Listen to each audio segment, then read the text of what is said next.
Hoy comenzamos Romanos capítulo 12.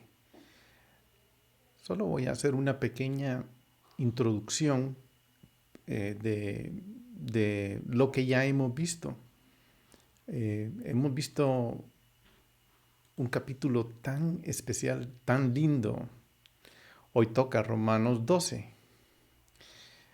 Mejor dicho, hemos visto un libro tan especial y tan lindo como Pablo ha hecho esta obra maestra que le digo yo, de cómo en un tratado relativamente corto, él expresó algo que hoy en día tomaría muchísimos volúmenes en libros. Pero es una carta tan importante porque, particularmente para este tiempo nuestro, porque la carta de Romanos, en mi apreciación, es el único documento donde verdaderamente Pablo está dirigiéndose a esa audiencia que tiene judíos, eh, judíos que no creen en el Mesías, judíos que creen en el Mesías, que tiene gentiles prosélitos y tiene gentiles que creen en el Mesías, en una sinagoga en Roma. Y eso es genial, es la combinación tan linda de la que podemos traer mucha información para nuestros días, porque es muy difícil traer información a nuestros días hoy en día. La interpretación que le damos a las cartas o a la Biblia está demasiado influenciada por las ideas de nuestra era. Tenemos que bajarnos de nuestra mente, tenemos que hacer un esfuerzo por quitarnos un montón de ideas para poder entrar en la mentalidad a la que Pablo está escribiendo. Y eso hay que hacer ese esfuerzo, hay que pedirle al Espíritu de Dios que nos ayude a romper las barreras modernas que nosotros tenemos, que nos impiden ver cómo era la idiosincrasia del auditorio al que Pablo está hablando. Primero, Pablo empieza escribiendo la carta diciendo que la ira de Dios viene, todos los hombres hemos pecado, que todos estamos alejados de su gloria. Y poco a poco él va poniendo en la mesa que necesitamos a Dios, todos. El judío primeramente y después el griego. Me gusta cómo lo aborda él constantemente, está haciendo eso. Judío primeramente y después el griego. O el gentil. Entonces, esa es una forma muy linda de cómo él ha ido abordando el tema. Y así él va hablando de que necesitamos al Señor. ¿Quiénes son los que son verdaderamente judíos? ¿Quiénes son los que conectan con Dios? Etcétera. Y eso lo hace desde el capítulo 1 hasta el capítulo 10. De ahí llegamos al capítulo 11, que fue el capítulo que vimos en 4 partes en los videos anteriores. Empieza hablando del remanente, y es evidente que ese remanente no es no es Roma ni es Israel, es un remanente, es un resto pequeño al que él está hablando. Y aquí es donde él hace su presentación, cómo nos habla de la metáfora del árbol del olivo y cómo quienes son, qué es el árbol del olivo, qué es la raíz, qué es el tronco, qué son las ramas y cuáles son nosotros las ramas que están siendo injertadas. Todo ahí sí que pidámosle al Señor que nos revele. Porque no es un, un concepto de una iglesia, no es un concepto de una sinagoga, de ninguno de los dos. Y Pablo ha estado haciendo una descripción tan genial que ha ido quitando los alambres de la mente religiosa que operaba en la época de él, diciendo, esto es así, Dios piensa así, Dios piensa así, Dios piensa así, Él va a justificar de esta forma y Él ama a todos de esta forma y ta, ta, ta. Entonces Él empieza a dar su perspectiva de cómo Dios nos ve. Y es una perspectiva increíblemente genial. ¿Por qué? Porque no pudo Dios haber escogido a una persona mejor que Pablo. Pablo era un rabino con todas las credenciales, muy respetado en esa época, muy demasiado respetado. Y era una persona que también tuvo una confrontación directa con Yeshua, el Mesías, de una forma que transformó su vida y para poder asimilar ese cambio de vida que él tuvo que retirarse, se fue a Arabia, estuvo varios años ahí asentando las ideas, conciliando la Torá con lo que había vivido. Y escribe esta carta. Entonces, ya llegamos al clímax, que fue el capítulo anterior de la carta.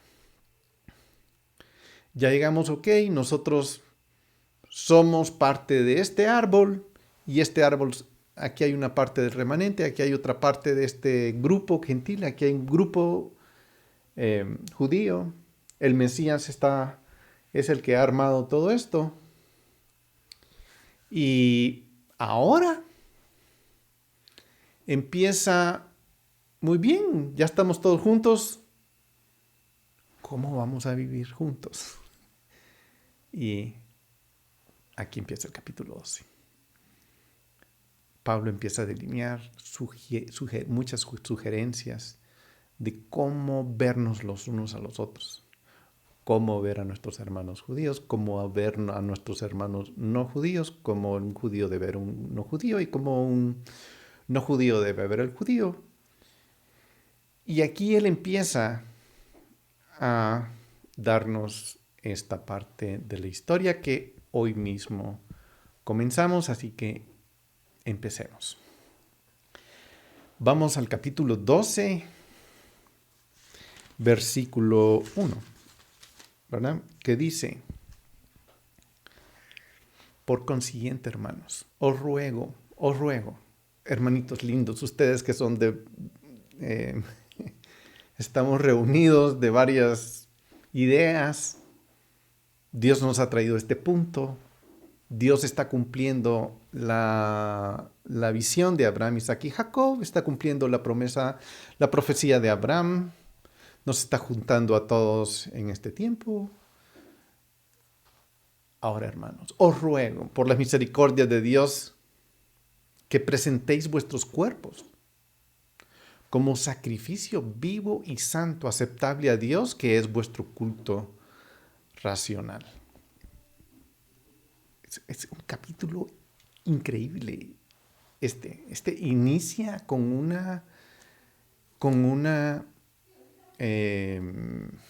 versículo que es muy puntual. Cuando digo muy puntual, lo digo así porque normalmente que yo he leído este capítulo, generalmente me lo han leído, porque lo he oído en varias pláticas, y lo he escuchado fuera del contexto.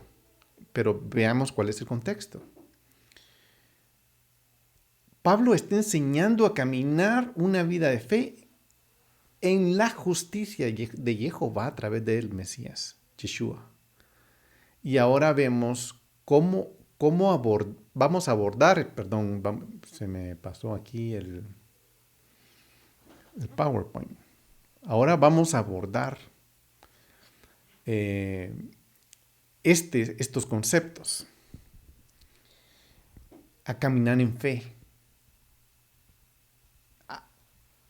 Dice, por consiguiente, comienza describiendo esta sección con toda la explicación anterior. Esta palabra cobra mucho peso. O sea, que ya habiendo dicho, por consiguiente, ya habiendo dicho toda esta historia que les acabo de mencionar, que es una historia que a Pablo le tomó muchos años que le bajara a su mente y a su corazón cómo se concilia la Torá, Yeshua HaMashiach, Israel. Le tomó tanto tiempo. Ahora él está diciendo, ok, ya que ya les expliqué todo esto, Dios es un Dios de todos, no es un Dios de un grupito, es un Dios para todos. Jehová es Dios para todos. Por consiguiente, entonces aquí empieza y en este primer versículo da una orientación de qué es lo importante a lo que tenemos que poner nuestra mente. Él se ubica mentalmente en esto. Y esta palabra por consiguiente tiene mucho peso porque es como que nos está diciendo que ya todo lo que ya dijimos allá, ok, ya está dicho. Ahora empecemos cómo va a ser nuestra vida todos juntos en el olivo. Ahora veamos cómo vamos todos a mantenernos.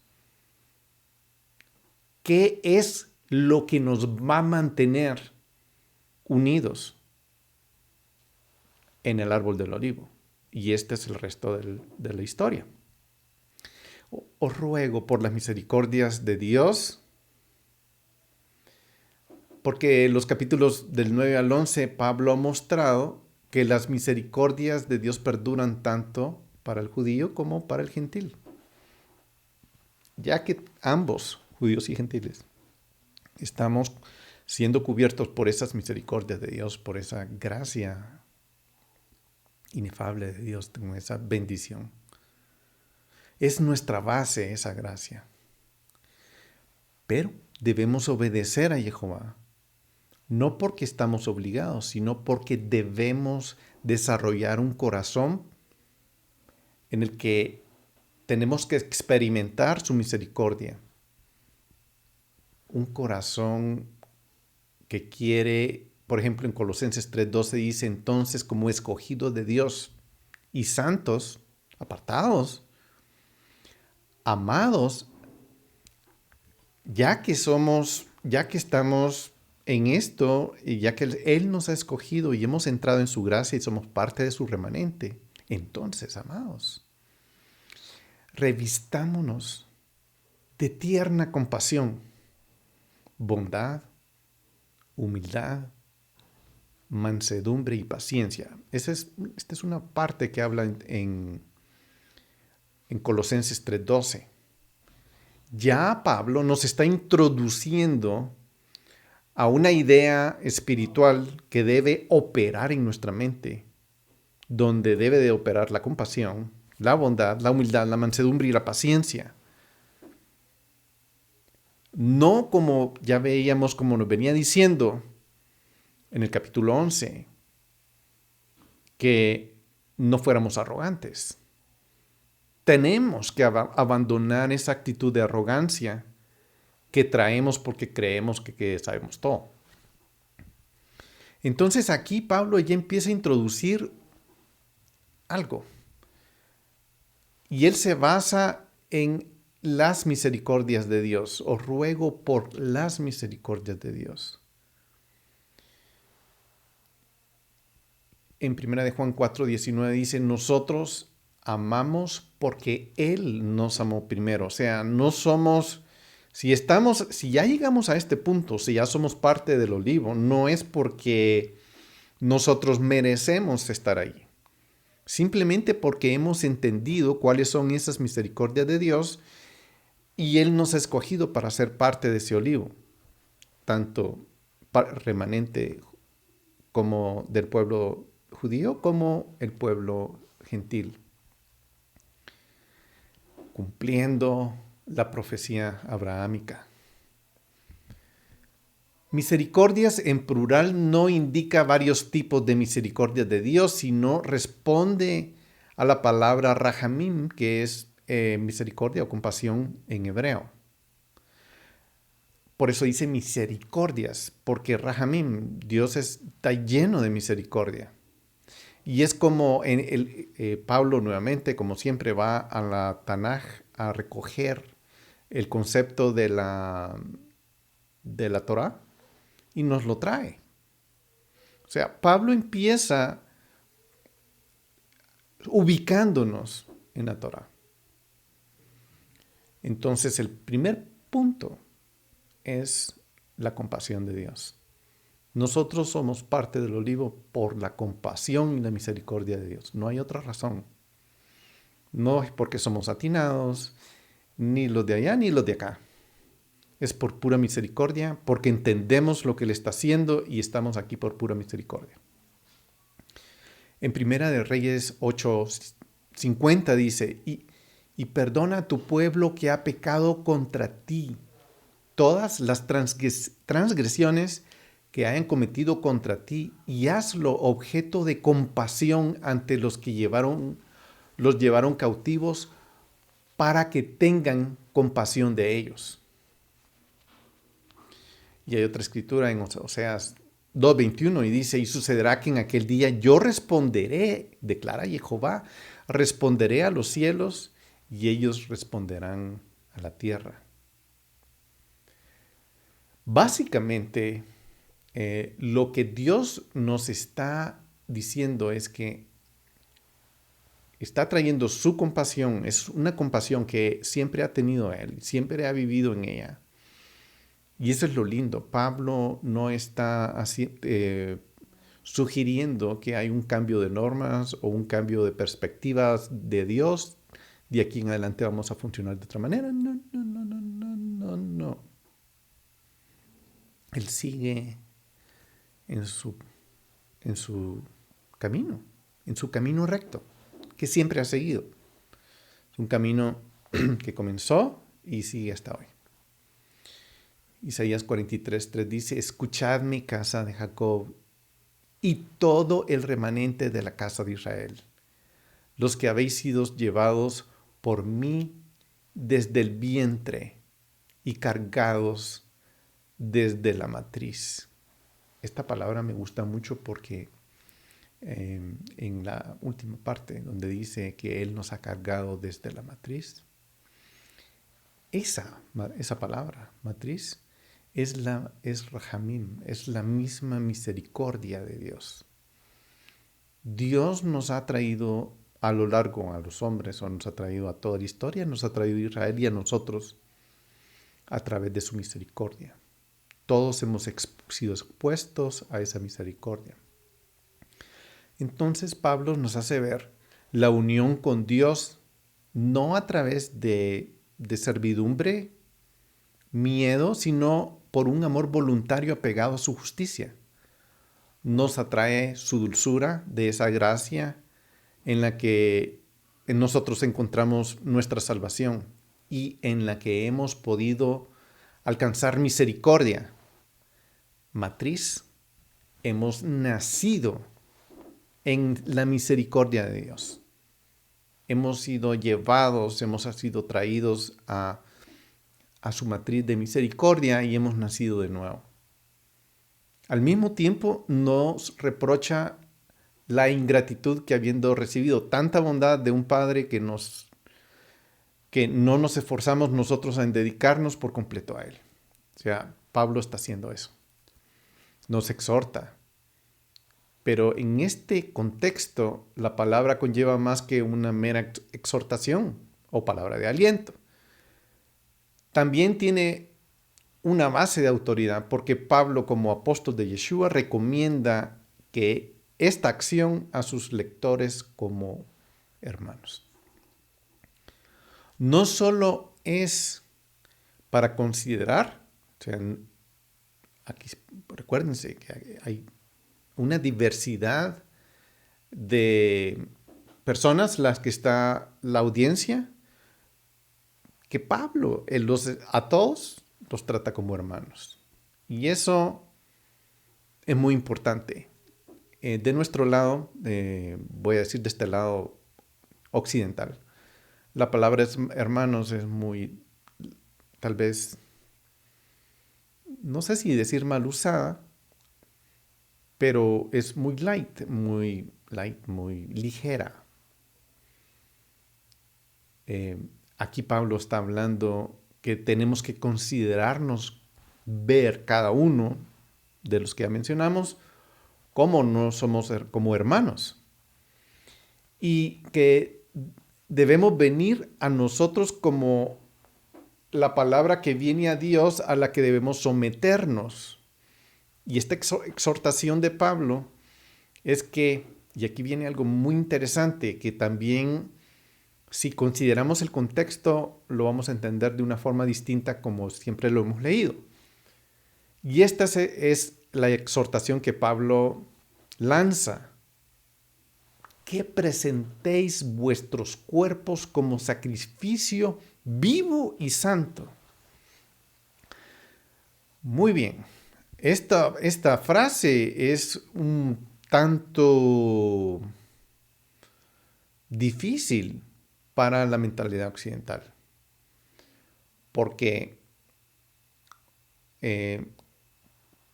Pablo nos está diciendo, preséntate. Muy bien. Voy a parar en esta palabrita que nos presentemos. Ahora trasladémonos a aquella mentalidad, una mentalidad de hace 2000 años.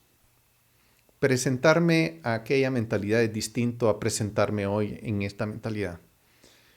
Piensen en una palabra que ustedes usarían cotidianamente donde diría presente. Presente. Estamos en un aula, el maestro está listando las personas, está tomando nota de asistencia y está pidiendo que el que esté, por favor, se levante mano y diga presente, y ahí está, presente. Muy bien, esa es una forma de presentarnos de hoy, pero no es la forma que Pablo lo está usando. Presentar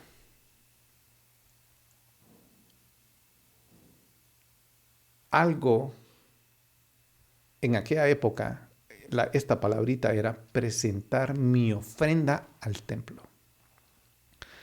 Pablo está usando el lenguaje del templo. Miren qué interesante, no lo abandona, sino y dice, ¿qué? ¿Tú? ¿Yo? ¿Tú? ¿Yo? Presenta vuestro cuerpo como sacrificio y santo. ¿Qué? ¿Yo me voy a presentar como sacrificio vivo y santo? ¿Sí? Ok, ya estamos empezando a abordar ese concepto que Pablo está diciendo.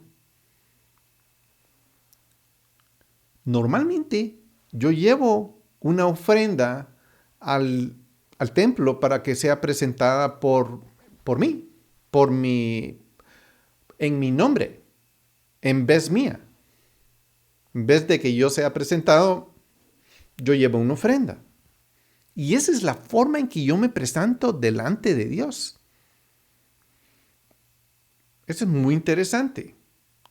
Aquí llama el versículo, por consiguiente, hermanos, os ruego por las misericordias de Dios que presentéis vuestros cuerpos como sacrificio vivo y santo.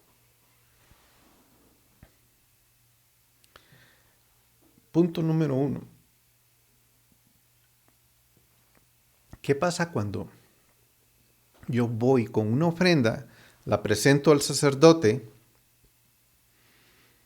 él la ve, la recibe, pero en ese momento que él la recibe, ahí pasa algo. Y pasa algo muy interesante. Esa ofrenda que yo llevo, que era mía, pasa a ser del sacerdote. No. Del tabernáculo. No. Del templo. No. Pasa a ser de Dios. Cambia de dueño. Esto es interesantísimo. Ahora está diciendo, o sea, no estamos hablando de una ofrenda que yo llevo, sino yo soy esa ofrenda. Pablo está sugiriendo que yo tengo que cambiar de dueño. Esa es la sugerencia. En términos del lenguaje del que él está escribiendo, en la mentalidad a las personas que está escribiendo, así es. Él está diciendo, ok, preséntate como sacrificio vivo y santo, apartado. O sea, santo quiere decir para Dios. Yo soy para Él, que quiere decir que estoy cambiando de dueño. Muy bien, ¿quién era el dueño anterior? Yo podría decir, era yo. O yo podría decir, bueno, el Dios de este siglo era el dueño mío. Porque Él me manejaba. Pero hoy Él está cambiando. Yo estoy presentándome delante de Dios y está haciendo un cambio. Pero Él va más allá y dice, presenta vuestros cuerpos. Y aquí el uso de cuerpos responde a una palabra, a una idea hebrea de uno mismo. O sea, preséntate tú mismo. La palabra es etzem, que significa primeramente un esqueleto, un hueso, pero también puede significar uno mismo. Por tanto, el sentido de presentar todo nuestro ser, cuerpo y alma, como sacrificio vivo tiene un sentido muy profundo. No es místico como cuando lo leemos nos quedamos así como que, bueno, lo tengo que traducir a misticismo. Sí, es una forma, es un lenguaje figurado como para sentirme yo como que soy espiritual. Y no, no, no, no. Aquí hay ven, aquí es más aterrizado que eso. Ciertamente estamos presentando, y aquí ciertamente tiene una en mente la imagen de un adorador que va al templo a presentar a una ofrenda, a un animal que va a ser sacrificado a los sacerdotes para ser sacrificado. Es un acto de adoración, así es un acto de adoración, era un servicio de un adorador a Dios. O sea, Pablo no se está alejando de esa idea, está usando esa idea para transmitirnos a nosotros cómo debe ser nuestra relación con Dios ahora. O sea, ya vimos que qué lindo, sí, todos lindos, ahí sí, somos del olivo, qué lindo. Sí, pero aquí Pablo está profundizando en este aspecto de cómo presentarnos. Este acto de adoración es una esencia y contiene y demuestra el corazón de sumisión que yo tengo que tener ante Dios, dispuesto a renunciar a lo mío, porque ya no soy dueño de mí mismo, sino ahora, como me estoy presentando, llego a ser apartado y santo. Y en el contexto del templo, yo le doy mi ofrenda al sacerdote y ahí deja de ser mía. Deja totalmente de ser mía. ¿Y de quién es ahora? No es del templo, no es del sacerdote, no, es de Dios. En la porción de la... Voy a hacer un paréntesis porque también en la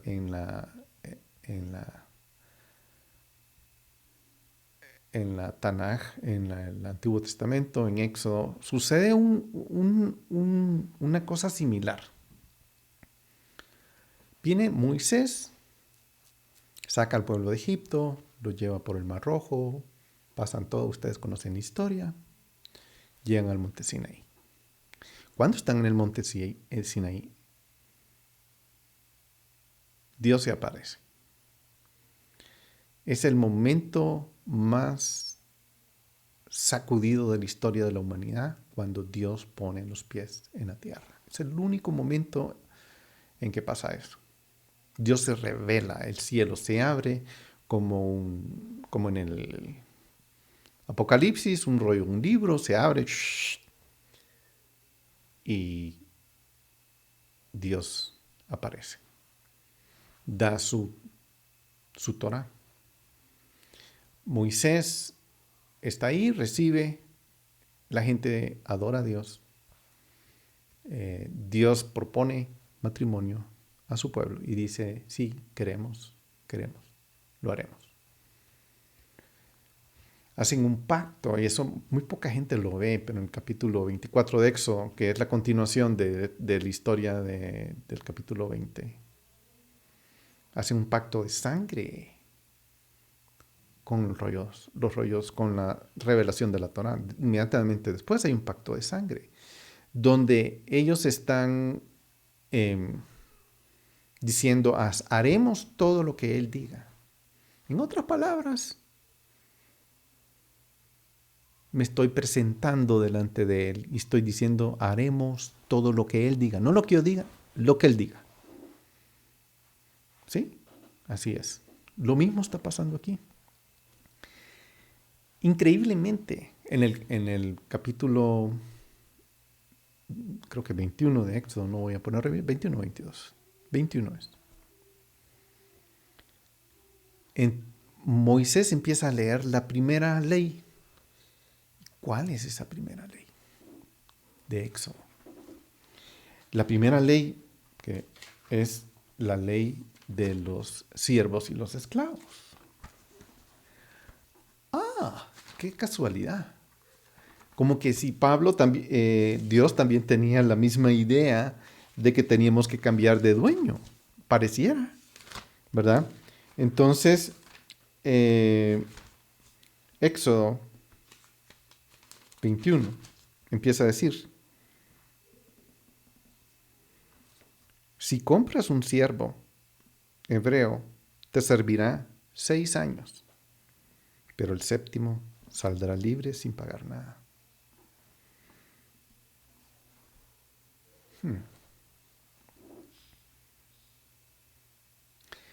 Empieza a hablar de la ley cuando alguien compra, hace una transacción de la vida de alguien. Perdón que me estoy extendiendo en esto, pero estoy recogiendo el contexto que normalmente no leemos cuando estamos leyendo este capítulo. El punto es, ¿soy yo de Yeshua? Sí, entonces, ¿por qué soy yo de Yeshua? Porque Él me compró. Él me compró. ¿Qué quiere decir eso? Él me compró quiere decir, bueno, no solo que me compró, y acepté yo que me comprara. Fui yo, dije, esas condiciones que Él está poniendo, yo las acepto. Entonces yo ya no soy mío, yo soy de Él. Es interesante porque aquí está proponiendo la misma idea. Y dice que cuando compres a un siervo, va a estar contigo 6 años, 6,000 años, y el séptimo milenio saldrá libre. Qué interesante. ¿Qué son los planes y cómo Él va haciendo lo mismo? Pablo tiene lo mismo en su mente. Pero hay un pacto, hay un derramamiento de sangre, hay un sacrificio, hay una presentación de un cordero, donde hay una transacción, donde Dios está comprando a su novia, Israel, porque ahora su novia va a ser de él. Entonces, él le va a decir a su novia como estas son las condiciones de nuestra transacción, de nuestra compra, de nuestro matrimonio. Tú serás mío y harás mi voluntad. Digo sí o digo no. Y aquí está pasando lo mismo. Yo me tengo que presentar, igual que se presentaron en el monte Sinaí, delante de Dios. Ahora está diciendo Pablo, presentémonos nuestros cuerpos como un sacrificio vivo, santo, aceptable a Dios, no a nosotros. No aceptable a mi iglesia, no aceptable a mi religión, no aceptable a lo que sea. ¿Qué es lo que Dios acepta? Vamos y leamos. Ahí está la Biblia para eso, ahí está. La Biblia es para leerla, la Biblia es para entenderla, la Biblia es para masticarla, la Biblia es para eso. No para lo que nos diga el otro. Ay, no, es que, no, mira, es que no.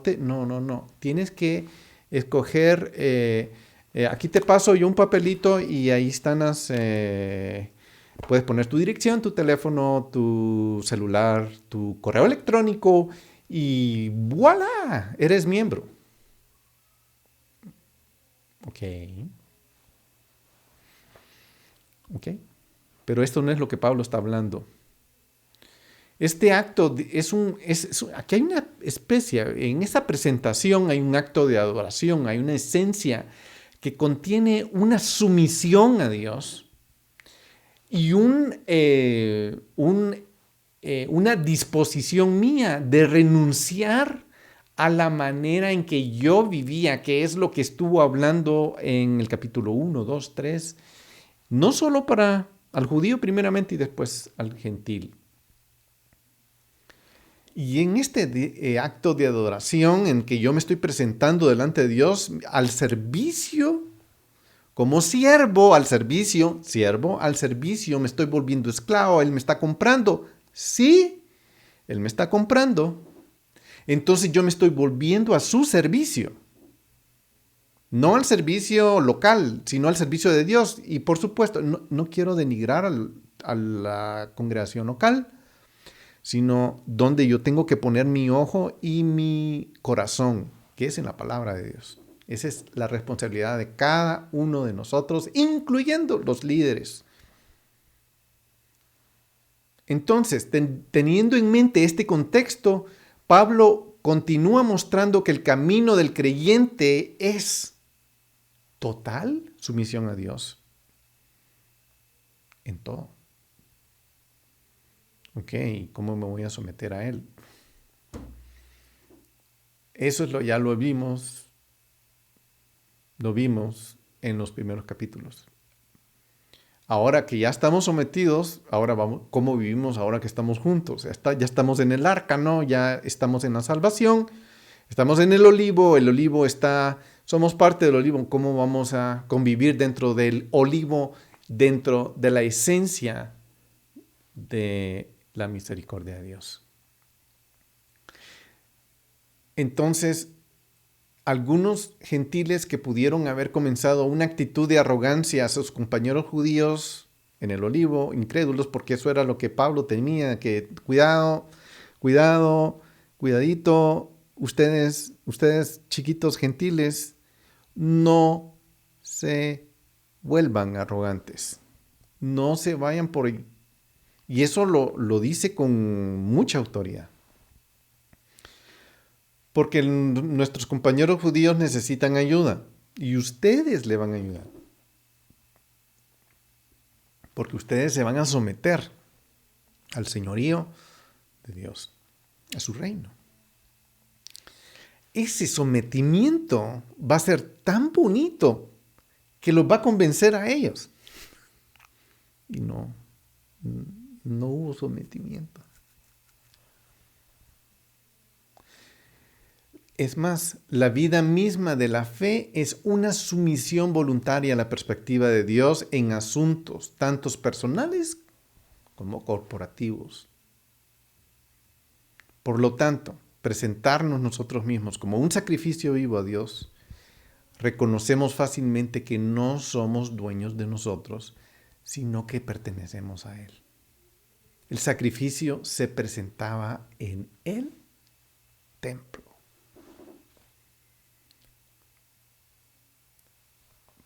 De inmediato, Pablo nos ubica a todos en esa mentalidad. Si la presentación fuera por culpa y por lo tanto el sacrificio fuera visto como un pago de esa culpa, es legítimamente de Dios. Es una ofrenda para Dios que se basa en la justicia de Dios, en la gracia de Dios que nos perdona. Y por lo tanto, legítimamente nos volvemos suyos, porque ahora Él nos está diciendo, ok, ahora ustedes, nosotros, yo presento mi cuerpo. No el cuerpo de la víctima que yo llevaba normalmente, sino yo me presento. Y al presentar ese cuerpo, yo soy de Dios. Revisen las escrituras, yo no lo voy a revisar aquí, pero cuando ya se presenta, y esa ofrenda es santa, es de Él, para consumirla Él. Dios consume mi ofrenda, sí, Él consume mi pecado.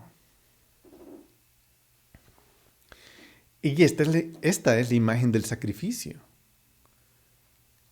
Él agarra eso. ¿Se acuerdan cuando Dios hizo un pacto con Abraham y le dijo parte de los animales a la mitad y y él camina y duerme? Abraham no pasa sino él. Entender eso es muy interesante, ese sacrificio, porque normalmente cuando se hacían los pactos, cuando eran bilaterales, que tenía la idea de hacer un pacto bilateral, pero no fue bilateral, fue unilateral, porque solo Jehová caminó sobre la ofrenda partida y la sangre derramada. Abraham no. Eso quería decir, en un pacto bilateral, si hubieran pasado las dos partes que estaban haciendo el pacto, que cualquiera que violara el pacto iba a terminar igualmente como esas ofrendas y esa sangre derramada estaba ahí. Si yo violo ese pacto, o tú violas ese pacto, al que lo viole le va a terminar partido a la mitad, igual que ese sacrificio. Dios no dejó que pasáramos eso. Él tomó todo el cargo para Él. Y así lo hizo. Ahora nos está diciendo, esta es la figura del sacrificio. Nuestra disposición, ¿está a nuestra disposición de que nosotros cambiemos de dueño? Como Pablo lo está presentando. Estamos dispuestos a eso. 1 Corintios 6, 19 dice, ¿o no sabéis que vuestro cuerpo es templo del Espíritu Santo y que está en vosotros, el cual tenéis de Dios y que no sois vuestros? En otras palabras, y que ustedes no pertenecen a ustedes. El cuerpo es el templo del Espíritu. Él está diciendo, presenten vuestros cuerpos. ¿Por qué? Porque el cuerpo es el templo de vuestro espíritu y vuestro espíritu es de Él y no es de vosotros. Yo no soy dueño de eso. Esta es una excelente figura de sumisión al rey y a su reino. Eso es. El creyente, quien es presentado como sacrificio y ofrecido a Dios, es modificado por 3 adjetivos en este versículo, todos los cuales siguen a la palabra sacrificio, tisia en el griego. Ellos son vivos, son santos, agios, y agradables a Dios, eurestos, en griego. Ok, primero que yo soy un sacrificio vivo, ¿no? ¿Verdad? Apartado, me tengo que apartar y tengo que ser agradable a Dios, tengo que caminar en lo que a Él le agrada. Y aquí es muy claro, aquí está realmente, ese sacrificio consiste en esas tres cosas. Esos adjetivos le dan como la dirección de cómo yo debo de presentarme. Como sacrificio vivo, santo y agradable a Dios. Yo soy un sacrificio vivo, apartado, agradable a Dios. Obviamente, la forma de ofrecer un sacrificio en el templo estaba prescrita por el sacerdocio y por lo tanto los sacrificios solo se podían hacer de la forma prescrita. Yo no podía llegar no, hoy voy a presentar un perico. No, no, no. Yo no podía llegar y decir, sí, hoy no, hoy tengo ganas de presentar un camello. No. Había una prescripción específica de presentar la ofrenda. Y obviamente es porque es lo que a él quería. Él quería que fuera una ofrenda agradable a él, bajo las condiciones de él. Nunca bajo nuestras condiciones. Nunca. Nunca bajo nuestras condiciones. Obviamente la forma de ofrecerlo era la prescrita. Sin embargo, el adorador o el siervo o el esclavo, ¿soy esclavo de él? Sí. Ahora ya entiendo qué es ser esclavo. Exacto. El esclavo es responsable de asegurar que el animal no tuviera defectos. Los sacerdotes estaban supuestos, digo yo supuestos, porque llegaba tanta gente con ofrendas a examinar el animal. Particularmente en las fiestas eran más cuidadosos de la examinación. Eran tantos los animales que se inspeccionaban que de repente mejor vendían animales ya inspeccionados en el templo para no andar con tanto inspección, para ayudar a los burócratas. Perdón. Por esta razón que animo a la gente, se animó a la gente a cambiar a un animal que ellos pudieran llevar y mejor fueran a comprarlo a cierto lugar. Y esta es la metáfora que Pablo está usando. Esta es la idea con la que Pablo está comenzando a dar una idea de cómo nosotros nos vamos a conducir dentro del olivo. Entonces, de acuerdo al orden de esos tres adjetivos, tenemos que vivir como sacrificio vivo. No sacrificado, sino vivo. No un sacrificio para morir, sino un sacrificio para vivir que es santo, agradable a Dios. Ahora nosotros somos la ofrenda, que vamos a vivir como sacrificio vivo, santo, agradable a Dios. Y eso es alguien que viene a los pies de Yeshua, a presentarse, a recibir las condiciones que Yeshua está pidiendo que recibamos.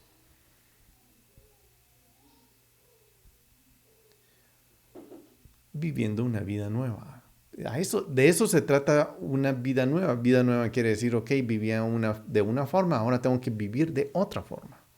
Simple. No hay complicación. Una vida en la que yo voy a vivir por fe, porque el justo por fe vivirá. Quiere decir que yo voy a confiar en Él.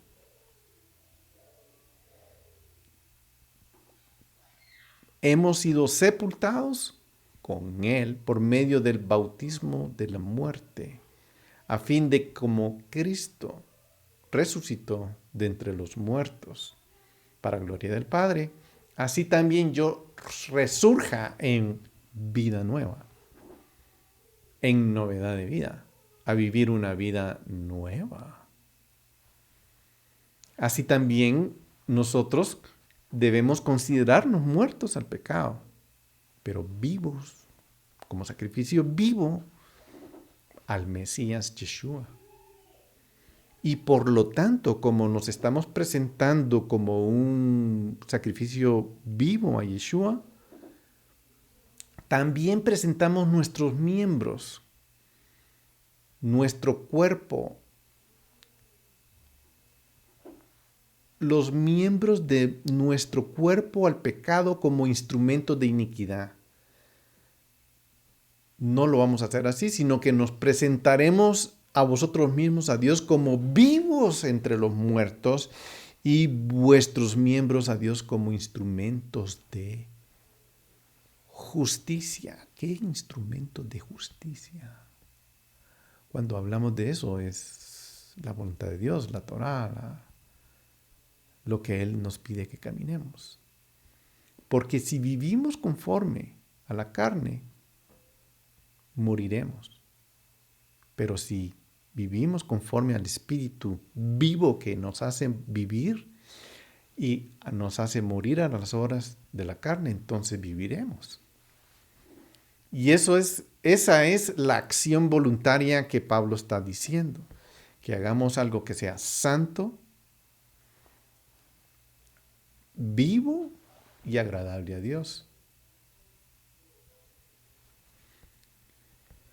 Eso es lo que Pablo nos está diciendo. Y este sacrificio que estamos haciendo, y esa es la cláusula final del versículo, es nuestro culto racional. Eso es lo que literalmente es nuestra adoración espiritual a Dios. Es nuestra adoración lógica, racional a lo que Dios ya ha establecido. Entonces Pablo claramente reconoce que la vida del creyente está en el contexto de la adoración del templo de su día. No lo hace a un lado, sino que este es nuestro contexto. No está diciendo esto es nuestro contexto, sino este es, así seguimos. Vamos viviendo, presentando nuestros cuerpos en sacrificio vivo, razonable, lógico, espiritual a Dios. Voy a agradecer si pueden poner mute, que estoy oyendo unos ruiditos por ahí a su micrófono. Muy bien, vamos ahora al versículo 2. Y dice, no os adaptéis. Imagínense después de lo que acabo de decir. No os adaptéis a este mundo, sino transformaos mediante la renovación de vuestra mente. Aquí hay una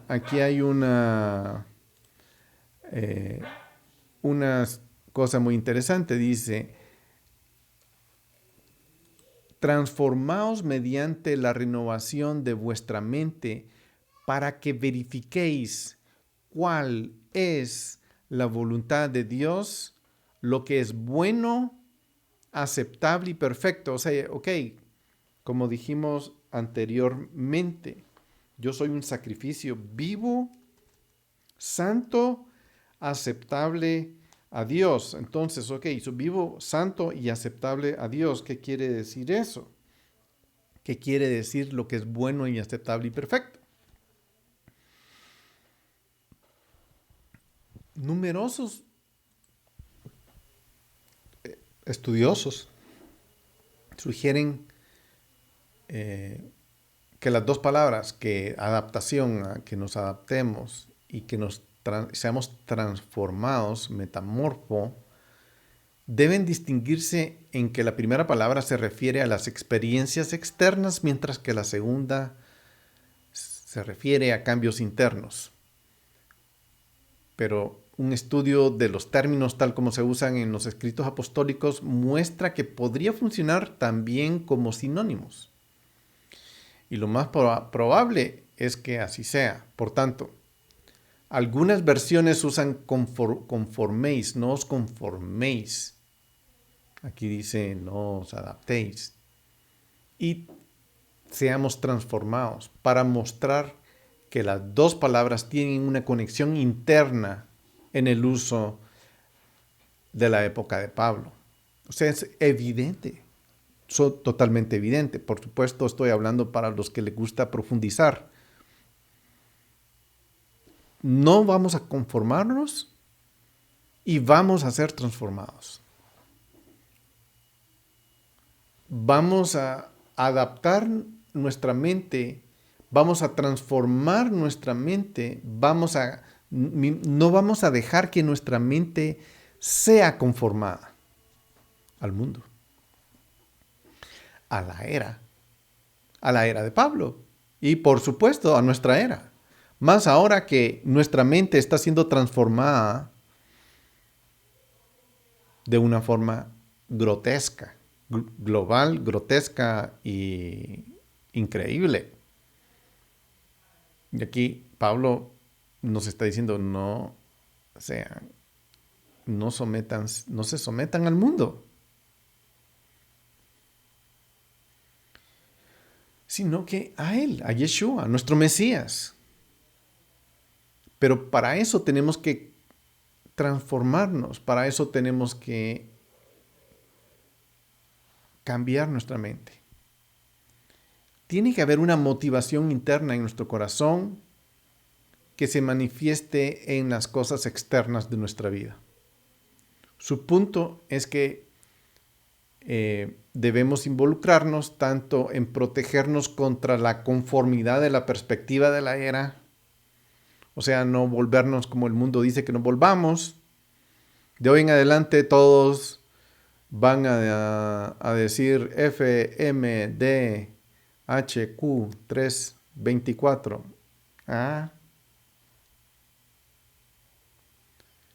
No nos conformemos a este siglo, sino seamos transformados como la era venidera, como la palabra que Dios ha puesto, que la palabra es sólida, es inmutable, es de un solo lado, con una sola dirección, no cambia, invariable, no tiene sombras, es totalmente llena de luz, desde el inicio hasta el final.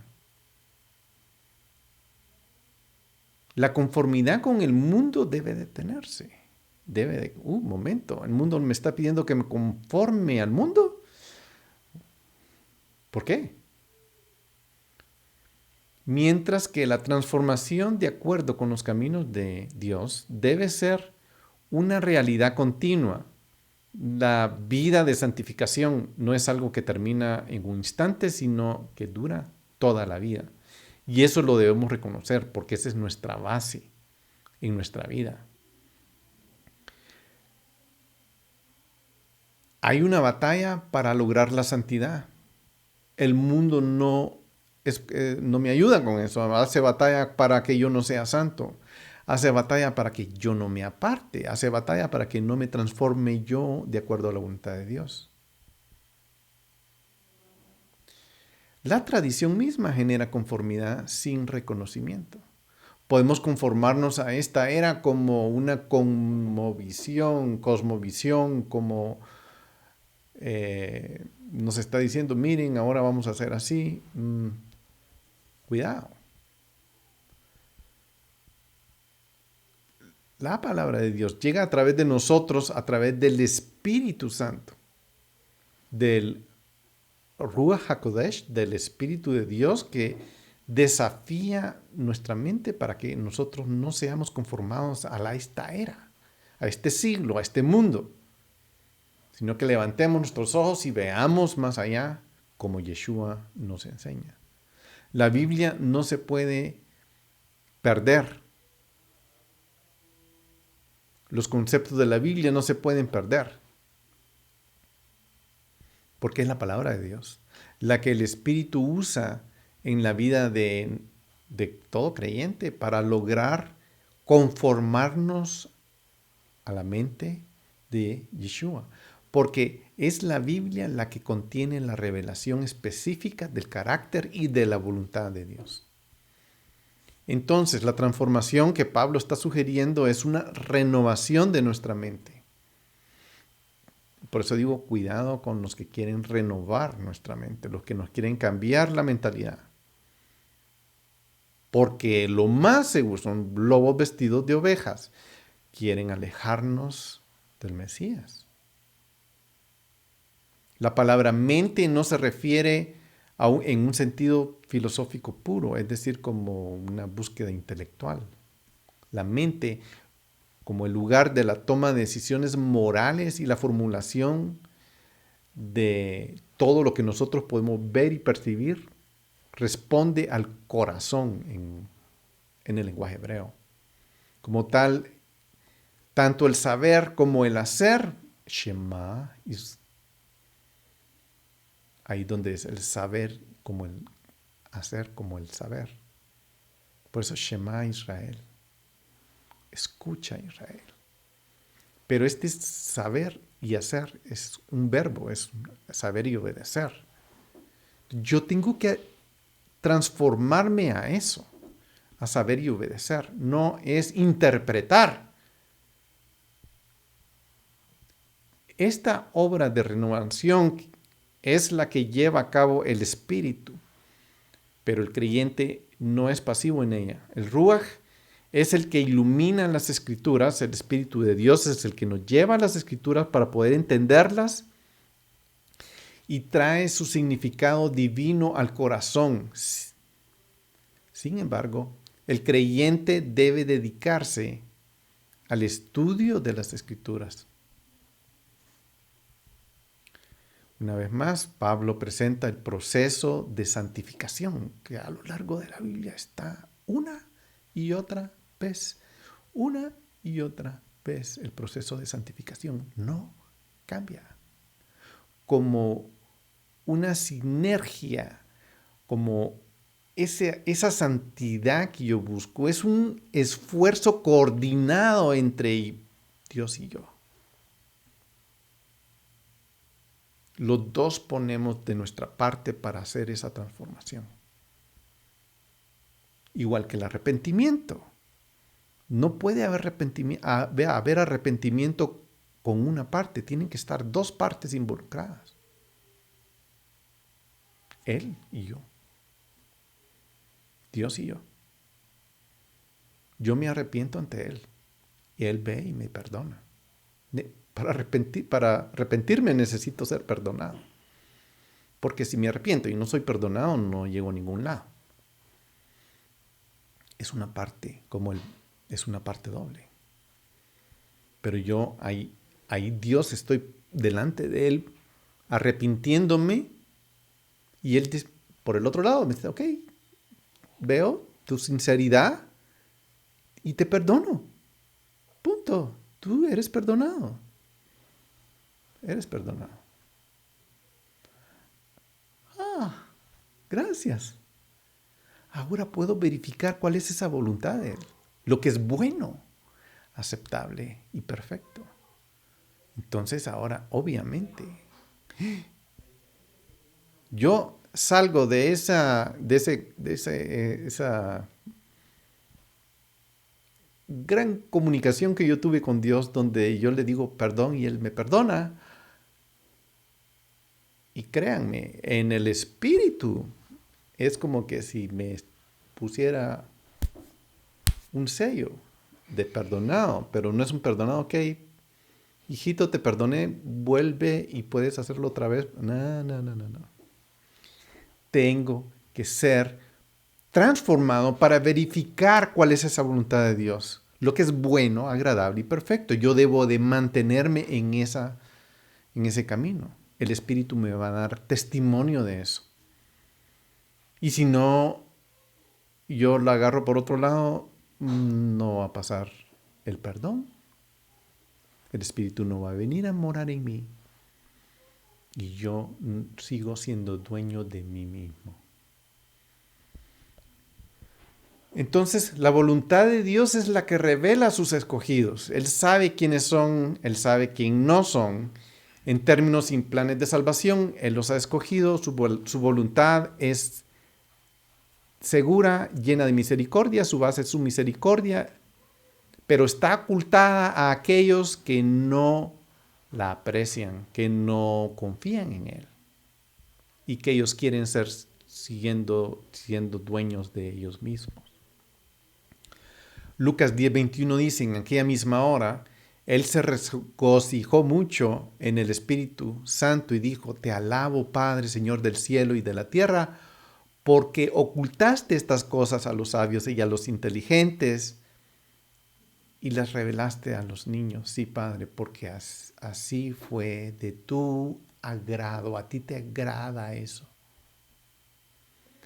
Pero su voluntad se da a conocer a sus hijos por el mismo hecho de que su palabra eterna ilumina nuestro espíritu cuando mora en nosotros.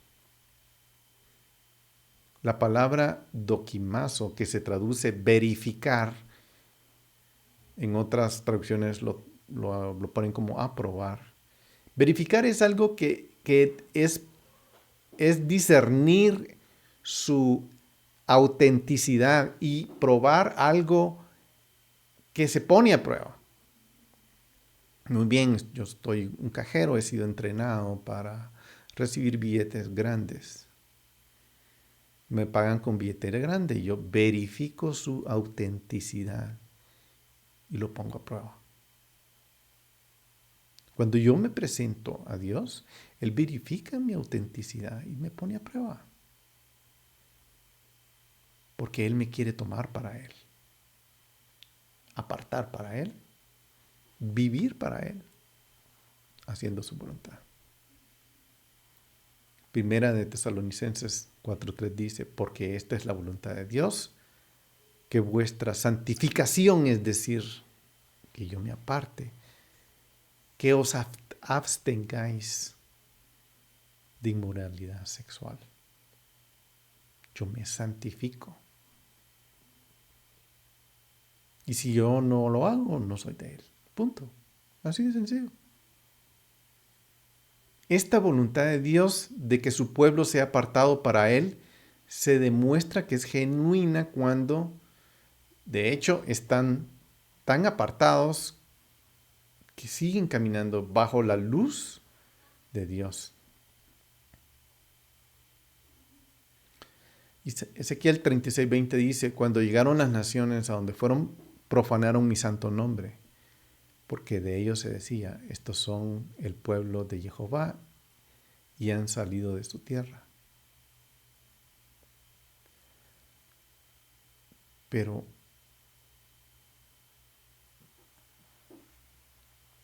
yo voy a las naciones, Dios me pone entre las naciones, yo soy de Él, no para volverme a las naciones, sino para ser de Él.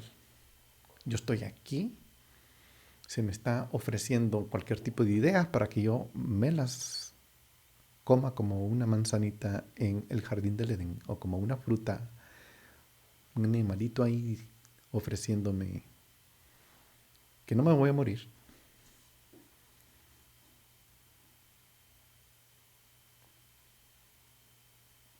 Me está ofreciendo vida. Pero yo soy de Dios. No me debo transformar a esta era.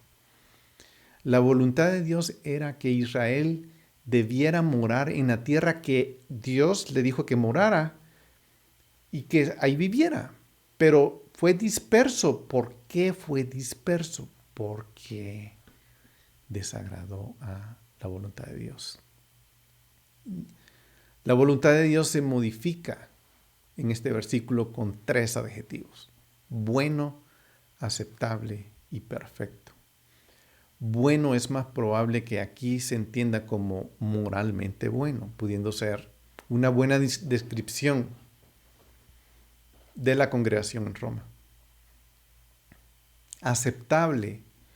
Pablo enfatiza que la norma de bien a la que acaba de referirse no es otra que la norma que Dios mismo puso.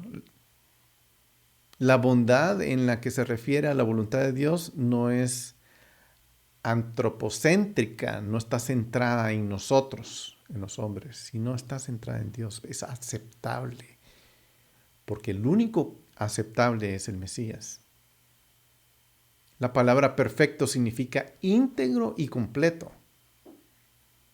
Y seguramente alude al Shema. Shema Israel, Adonai Eloheinu, Adonai Echad.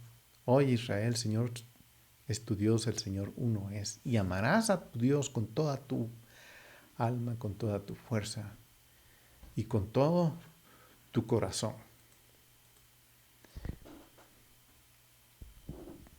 Porque en virtud de la gracia que me ha sido dada, digo a cada uno de vosotros, que no piense más alto de sí de lo que debe pensar, sino que piense con buen juicio, un juicio según la medida de fe que Dios ha distribuido a cada uno. Muy interesantísimo. Aquí Pablo empieza reflexionando. Primero está diciendo que hay una medida de fe y está diciendo, no todos tenemos nuestra misma medida de fe. Unos andamos aquí, otros allá, otros aquí, otros aquí. Todos tenemos una medida distinta. Pero Pablo reflexiona sobre la gracia que le fue otorgada en su llamamiento como apóstol. Él era el que menos probabilidades tenía de ser elegido para el puesto tan honroso que Dios le propuso. El llamamiento de Pablo, profeta, apóstol para las naciones. El elegido, Pablo. El más pequeño, Pablo pequeño. El más pequeño de los apóstoles. El que menos contacto tuvo en la tierra con Yeshua. Sin embargo, en esto obtuvo conocimiento e influencia de primera mano de la gracia de Dios.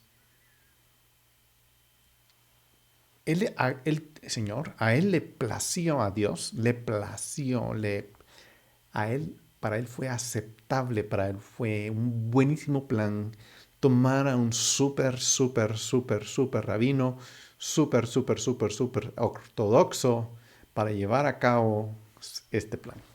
Y lo hizo. Y él está aquí, nuestro rabino súper ortodoxo, súper de la línea de Gamaliel, para llevar este mensaje tan importante. ¿Por qué? Porque era la persona más indicada, más preparada para llevar al judío primeramente y después al gentil el mensaje, que es el que estamos leyendo.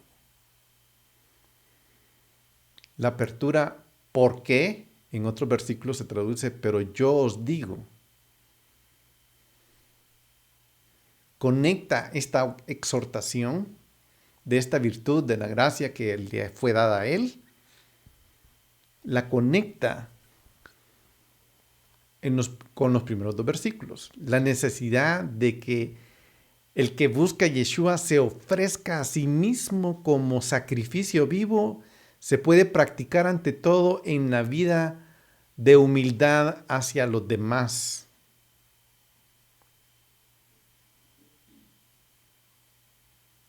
Dios escogió a este hombre súper rabino del alta cepa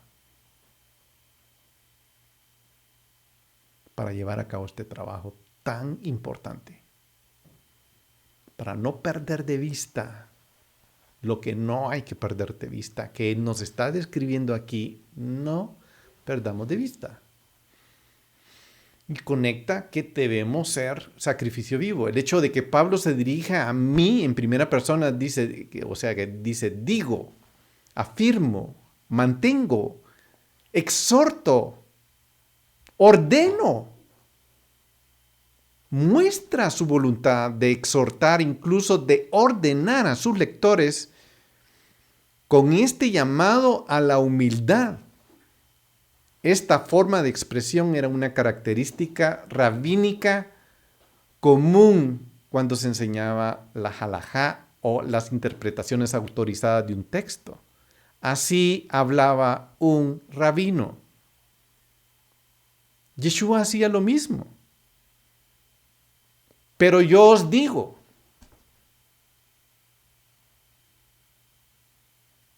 no juréis de ninguna manera ni por el cielo, porque es el trono de Dios. Él decía eso. O decía, pero yo os digo, no resistáis al que es malo, antes bien a cualquiera que te abofetee la mejilla derecha, vuélvele también la otra. Y esas son las cosas que en el occidente no podemos reconocer. Lenguaje rabínico. O sea, tenemos que transformar nuestra mente para entender la luz de las Escrituras. Por lo tanto, Pablo habla de aquí que deben interpretarse como una orden estas expresiones o como una fuerte exhortación a buscar la humildad, no simplemente como una sugerencia basada en experiencias. Por eso, porque en virtud, porque yo os digo, es una orden. Hay que ser humildes. No nos volvamos arrogantes, como decía Pablo. Tengan cuidado, ustedes gentiles, no caigan en la trampa de la arrogancia. Porque si Dios no aceptó a aquellos, a ustedes mucho menos. No, ni lo piensen. El primer uso significa literalmente aquí de no pienses más. En la frase no pienses más de sí de lo que debes pensar, sino pensar de manera que tengan un juicio sano. Pablo juega con la palabra griega phronei, que es pensar. No pienses más. No pienses que tu pensamiento es mayor. Primero es no pienses demasiado, podría ser, o no hiperpienses, o no pienses de manera muy profunda, muy seria, sino sé sobrio en este concepto con buen juicio. La Torah. Al final, pensar en uno mismo como superior a los demás es malinterpretar todo el uso de la gracia, todo lo que tiene que ver con la gracia de Dios. Porque la gracia es un favor inmerecido, no merecido. Por lo tanto, el pensamiento sano o sobrio comprende y vive dentro de la verdad. Se mantiene dentro de las Escrituras. Que cada uno es pecador, que es lo que he estado explicando desde el inicio de la carta, y que ha venido a ser salvo por gracia, por fe, por la justicia, y no me debo despegar de las Escrituras. Escrituras, las que vienen desde siempre. No es por nuestros propios méritos, ni por nuestro estado, sino que estamos en la gracia que se nos ha dado en el nombre de Yeshua por regalo de una gracia inmerecida. Él nos ha venido a salvar, nos ha agarrado, nos ha introducido a un nuevo árbol del olivo. Entre muchas posibles interpretaciones de esta frase, dos son las más comunes. Uno, que medir aquí significa una cantidad. La frase, por lo tanto, significa una cantidad, una medida de fe que obra milagros. De medir significa una cantidad, como número dos, una frase, una cantidad, una medida de fe para creer en Dios. La primera opción parece contradecir la exposición de Pablo, pero en 1 Corintios 12, 8 al 11 dice: pues a uno le es dada palabra de sabiduría por el Espíritu, a otro palabra de conocimiento según el mismo Espíritu, a otro fe por el mismo Espíritu, a otro dones de sanidad por el único Espíritu, a otro poder de milagros, a otro profecía, a otro discernimiento de espíritus, a otro diversas clases de lenguas y a otro interpretación de lenguas. Pero todas estas cosas las hace uno y el mismo Espíritu, distribuyendo individualmente a cada uno según la voluntad de Él. O sea, la medida de fe y la medida de dones y la medida de cosas que hay en cada uno es obviamente distinta, es diferente, no es plano. Eso hace que cada quien vea las cosas y lea las cosas y entienda las cosas de una forma distinta, no plana. Sí, todos ustedes tienen que aprender la lección, así es, ta. Nadie puede salirse de la lección, sí, la aprendieron, sí, se la memorizaron, sí, no. No somos ladrillos de la Torre de Babel. Cada quien tiene una medida distinta de entendimiento, de fe, corazón distinto. El común denominador de nuestros hermanos no es nuestra medida de fe. Nuestro común denominador es la palabra de Dios. Porque ahí donde todos estamos agarrados, ese es el tronco del olivo, los pactos del olivo, todas las ramas están agarradas de eso. Entonces, todos tenemos una fe especial, una fe diferente. No a todos se nos ha dado lo mismo.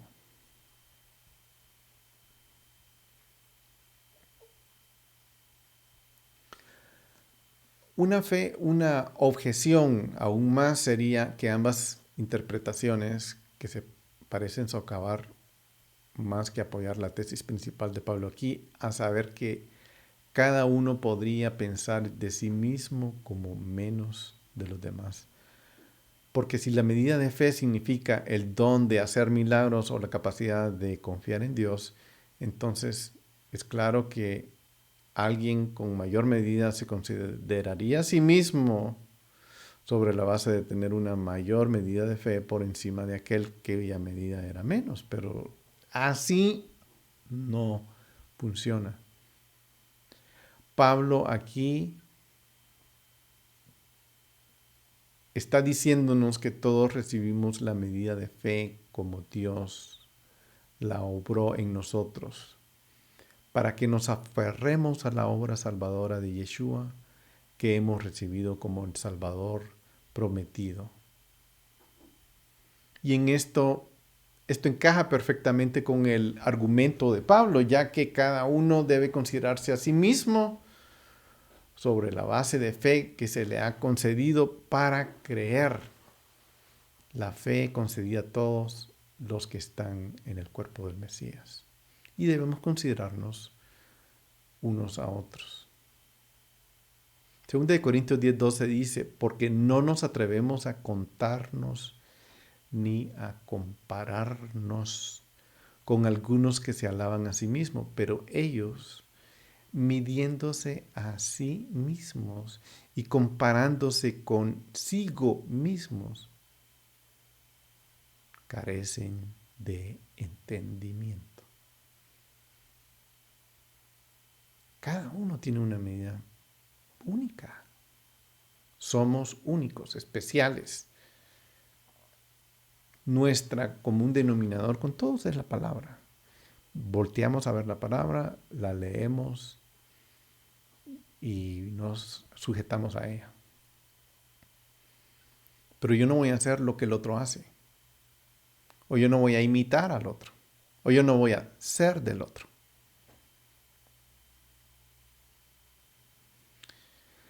Es malo medirnos, porque si nos medimos hacemos un estándar y la fe no tiene estándar. Cada quien tiene una medida distinta, un don único.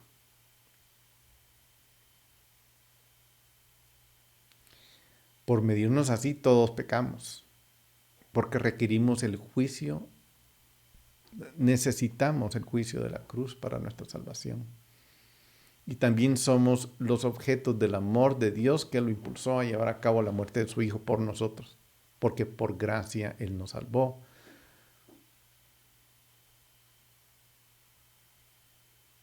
Un estándar por el cual medirse, estimarse a sí mismo en el estado de nuestra fe,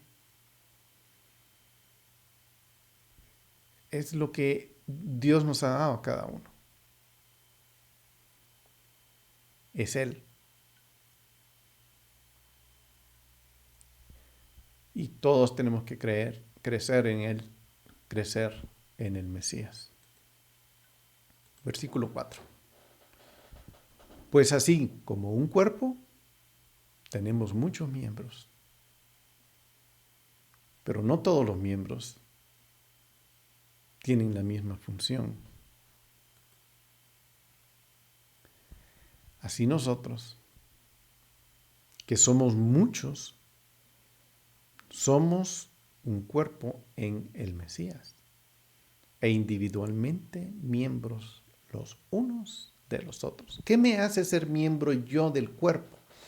Que hago lo mismo, que opino lo mismo, toco la misma canción, haga las mismas vueltas, recito los mismos versículos. No, eso no es lo que me hace. Todos somos distintos, somos diferentes. Somos muchos. No todos con la misma función. Aquí está Pablo diciéndonos, preséntate, entrégate, vivo ante Dios, actúa con lo que Él te diga, corroborándolo en la palabra. Por supuesto vas a hacer algo distinto al aquel que también está haciendo algo que es distinto al llamado, al don, a todo lo que el Señor le ha pedido. Así no funciona el cuerpo. En la práctica, por lo menos, yo no lo veo así.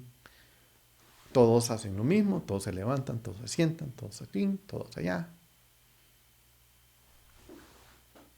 Y cuidado si haces algo distinto.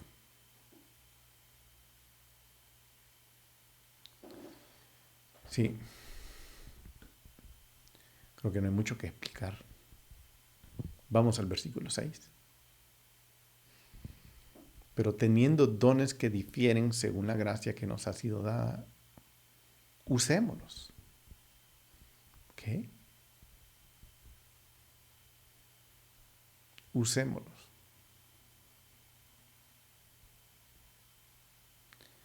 Aquí puede darse un problema en la puntuación. Teniendo dones que difieren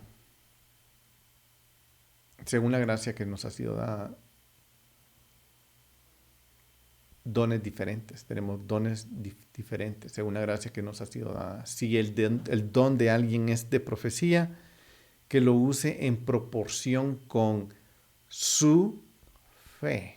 No con la fe de aquel ni de la de aquel, sino su proceso, su proporción, su fuerza, la fuerza con la que está vivo, agarrado, es aceptado a Dios bajo la palabra, en la que está conectado con Dios, según esa conexión segura de misericordia que Él tiene, que esa persona actúe con su don, no con lo que todos quieren oír, sino actúen con su conexión con el Señor, en la medida que le ha sido dada.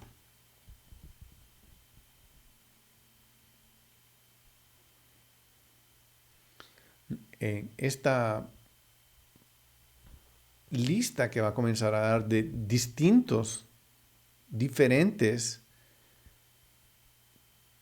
dones, carismata que Dios otorga a su pueblo individualmente, no es colectiva, no es una repartición colectiva, cada quien tiene un don individual. Se debe honrar cada don, se debe apreciar cada don, se debe de estimular cada don, se debe exhortar cada don que ha sido dado por el Espíritu de Dios. Así los que tienen más dones públicos no los obtienen por su propio esfuerzo. Los dones no vienen porque yo me lo inventé. Ni los dones tienen más dones privados porque podrían parecer menos espirituales. Sí, hay dones que operan en una forma pública que son más vistos por las personas, pero hay dones que son más privados, que tienen su lugar y su función súper importante con la conexión, funcionan tan bien como los otros en la conexión y en la medida de fe que deben estar operando. ¿Qué es lo que los motiva a los dones a operar y qué es lo que motiva a los dones a funcionar? Su entrega viva, aceptable a Dios, apegada a la palabra y santo, apartado para Dios.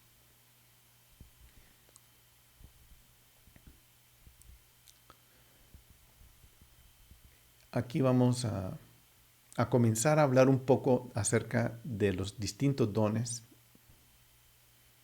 y vamos a hacer una comparación entre otras listas que hay. Pero vamos a ver cómo cada quien aquí ha sido otorgado una individualidad de la que cada uno de nosotros tenemos que dar parte a Dios, porque somos responsables de eso que Él nos ha dado. Operar en el don que nos ha dado.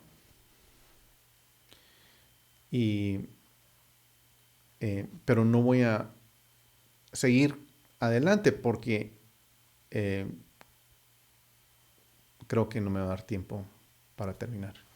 Así que en el siguiente video vamos a comenzar a distinguir, a ver, a comparar los dones de las distintas listas, cómo han sido repartidos a cada uno individualmente por el Espíritu de Dios. Por lo tanto, nos vemos en el siguiente video. Que el Señor les bendiga y les guarde y les dé mucha bendición.